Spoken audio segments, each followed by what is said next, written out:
চলে এসেছি pig island বা কো মাটসামে। কো সামুইয়ের সাউথ কোস্টের কাছে অবস্থিত একটি ছোট্ট দ্বীপ হচ্ছে পিগ আইল্যান্ড বা কো মাটসাম। এই আইল্যান্ডের বিশেষত্ব হলো এখানে প্রচুর ছোট বড় মাঝারি আকারের পিগ বা শূকররা ঘুরে বেড়াচ্ছে। এটি ট্যুরিস্টদের কাছে মোস্ট ফেভারিট ডেস্টিনেশন। এখন রয়েছে কো সামুইয়ের পিগ আইল্যান্ডে। আমার পেছনে যেটা দেখতে পাচ্ছ সেটা হচ্ছে কো সামুইয়ের পিগ আইল্যান্ড। পিগ আইল্যান্ড এই জন্য বলা হয়, পুরো আইল্যান্ডটা পিগে ভর্তি। মানুষ আর পিগ এই দুটো জন্তু, ছোট বড় মাঝারি দুনিয়ার পিগগুলো সব দেখা যায় এখানে।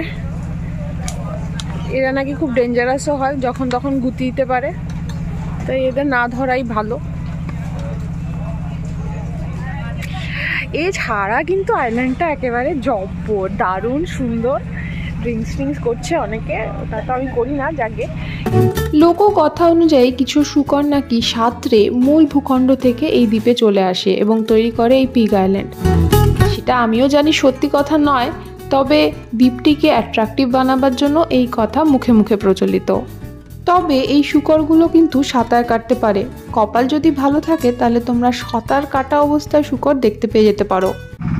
অনেক অনেক পিগ রয়েছে, হেভি আদর খাচ্ছে। ফরেনারদের থেকে তো হেভি আদর খায় এরা। তারপরে ফরেনাররা এদের তেলে ভেজে খেয়ে নেয়, সেটা অন্য ব্যাপার, কিন্তু প্রথমে আদরটা খেয়ে নেয়। এটা একটা ভালো জিনিস। এখানকার শূকরগুলো কিন্তু খুব ফ্রেন্ডলি। এদের গায়ে হাত দেওয়া যায়, এদের খেতে দেওয়া যায়, এদের ফটোও তোলা যায়, আবার আমার মতো দূর থেকে দাঁড়িয়ে অবজার্ভও করা যায়। এদের দেখা ছাড়াও পিগ আইল্যান্ডে আরও অনেক কিছু করা যায়। এখানকার সাদা বালি নীল সমুদ্রের জলে চাইলে করা যায় সুইমিং, করা যায় কায়াকিং, করা যায় স্নোরকেলিংও। জলে নামতে না চাইলে রিল্যাক্সেশন এবং সানবেদিং এর অপশন তো সবসময় রয়েছে। এই যে এটা হচ্ছে একটা পিগের বাচ্চা, কিন্তু ঘুমাচ্ছে, ও কিন্তু মরে যায়নি, ও ঘুমাচ্ছে।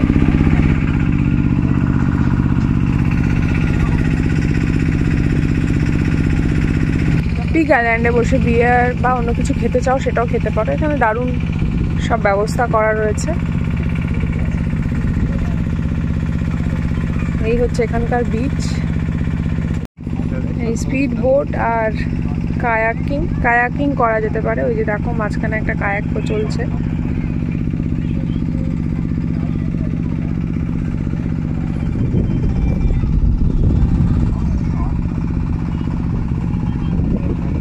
পিগ আইল্যান্ডে আসার জন্য তোমাদের প্রথমে চলে আসতে হবে কো সামুইয়ের চাওয়েং বা লামাইতে। আমরা এসেছি লামাই থেকে। সেখান থেকে স্পিড বোট বা লং টেল বোট ভাড়া করে তোমরা এই আইল্যান্ডে পৌঁছে যেতে পারো। স্পিড বোটের সময় লাগে 15 থেকে 20 মিনিটের মতো। তবে আমার মতে কোনো একটা ট্রাভেল এজেন্সির সাথে পুরো ডে প্যাকেজ বুক করে আসাই ভালো। সেখানে লাঞ্চ বা ডিনার ইনক্লুডেড থাকে, তাও আবার থাই মেনুতে। মাটসাম paradise in Thailand, Samui Thailand. Ko Samui থেকে এসছি বলে হয়তো এই নাম, কে বলতে পারে।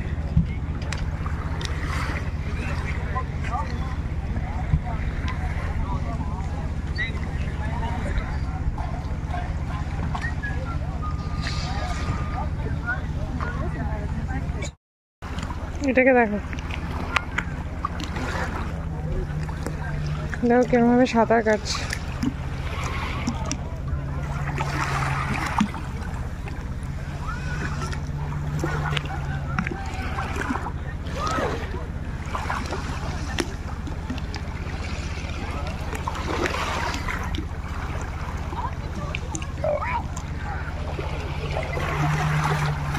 জাস্ট পাত্তা দিল না, জাস্ট পাত্তাই দিল না।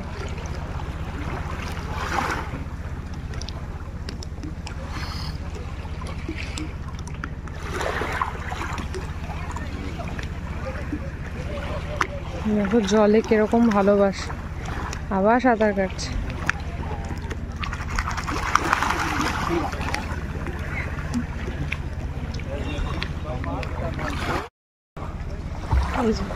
ওর মালিক মনে হয় সমুদ্রে গেছে, সেই মালিকের জন্য তিরিং তিরিং তিরিং করেই চলেছে।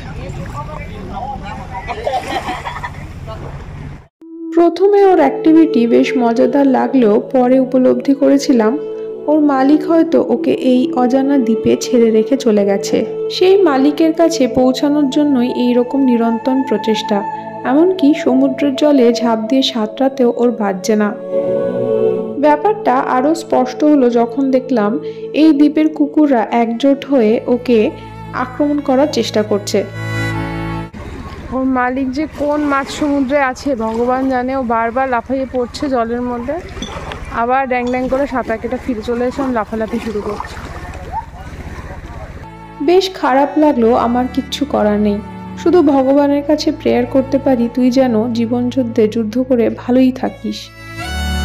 আর তোর মালিক যদি কোনোদিন আমার এই ভিডিওটা দেখতে পায় তাহলে সে যেন জানতে পারে তুই তার কাছে ফিরে যাওয়ার জন্য কি চেষ্টাটাই না করেছিলি। সবাই সানবেথ নিচ্ছে।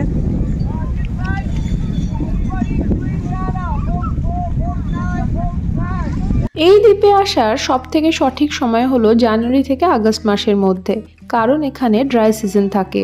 আমি এসেছিলাম কিছুটা বর্ষাকালে। বর্ষাকালে এলে যখন তখন বৃষ্টি নামতে পারে, তখন তোমাদের এই ট্রিপ প্ল্যান করা একটু মুশকিল হয়ে যাবে। কেমন লাগছে বলো আমার সাথে? কোহ সামুইয়ের পিগাল। আমার পেছনে রয়েছে একটা বিশাল বড় ক্রাউড, যেখানে ইন্ডিয়ান একটাও নেই।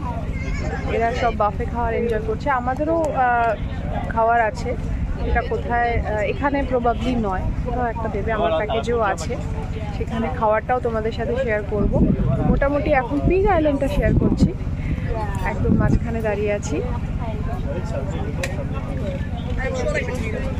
কত দেশ থেকে যে কত রকমের মানুষ এসছে না, মানে এই ট্রিপগুলো অবশ্যই সবার করা উচিত। তাহলে জীবনটা এক জায়গার মধ্যে থেমে থাকে না, বা একটা শেলের মধ্যে আবদ্ধ থাকে না। এটা এই ধরনের সব রকমের কত কান্ট্রি, কত সব। আমি যার সাথে গাড়িতে শেয়ার করে আমরা এলাম, ভ্যানে ছিলাম, তো সেখানে একটা কাপল ছিল, তারা জার্মানি থেকে এসছে।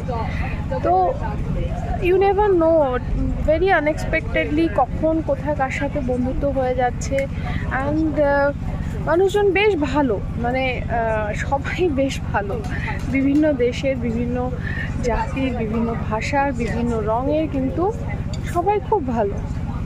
এটাই আমার এক্সপিরিয়েন্স। এই গুন্ডাটাকেও পেলাম। আমি যেখানে যাই এরকম একটা গুন্ডা খুঁজে পাই। দোলনাটার উপর অত্যাচার চলছে। একই আকাশে চাঁদ এবং বিকেলের পড়ন্ত সূর্য, সাদা বালি এবং সমুদ্রের নীল জল নিয়ে অসাধারণ প্রাকৃতিক পরিবেশ, সেই সঙ্গে এখানকার শান্তিপূর্ণ আবহাওয়া, সব মিলিয়ে কোহ সামুইয়ের পিগ আইল্যান্ডে 1-1.5 ঘন্টা যে কিভাবে কেটে যাবে তা তোমরা বুঝতেও পারবে না। তবে সাথে করে সানগ্লাস, সানস্ক্রিন, টুপি এবং সুইমস্যুট আনতে ভুলো না। মাঝখানে আবার আরেকটা আইল্যান্ড রয়েছে ছোট্ট মতো।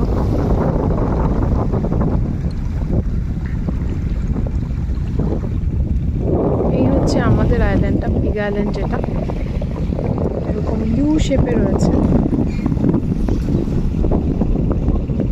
খাওয়া দাওয়া হই হুল্লোড়, পিগ সেটা একটা জিনিস বটে। সানসেট,